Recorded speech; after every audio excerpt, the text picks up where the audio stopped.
Le duo Komarek-Hugli n'a pas réussi à se montrer dangereux. Et puis Burglar qui fête de la meilleure manière son 33e anniversaire. Sur cet échappé, il parvient à tromper Joren van Pottelberg. Côté opposé,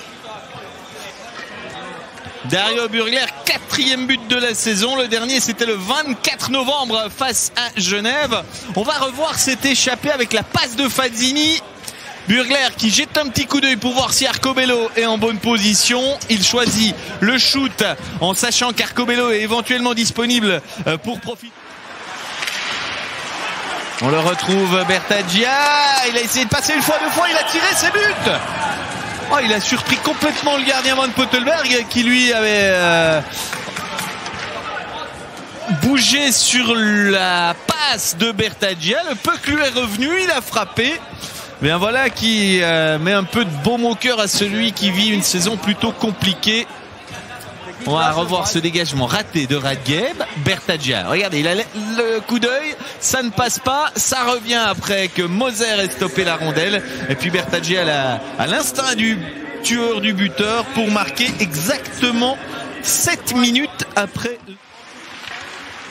C'est du lourd, hein, le HCBN en supériorité numérique. La preuve, c'est en reprise de Komarek qui marque son premier but dans le championnat de Suisse. Konstantin Komarek, 28 ans, arrivé en provenance de Riga la semaine dernière. Et il devient...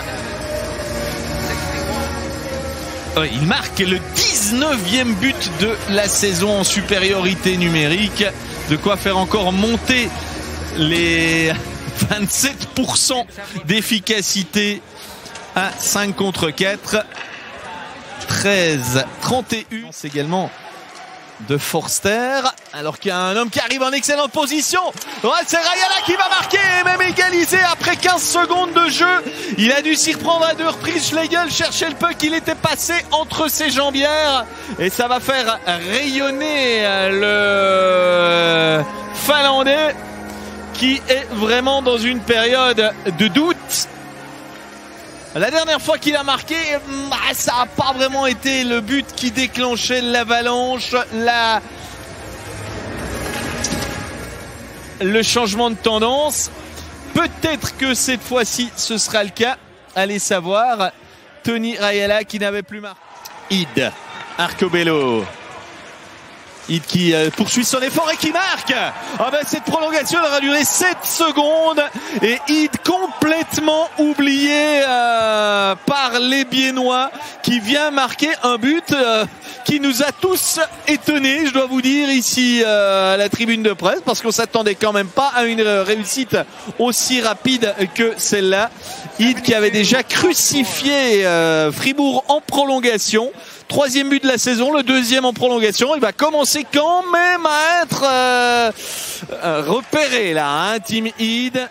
Et c'est la 3e fois que le HCBN s'incline en prolongation. Regardez, Ide, Arcobello.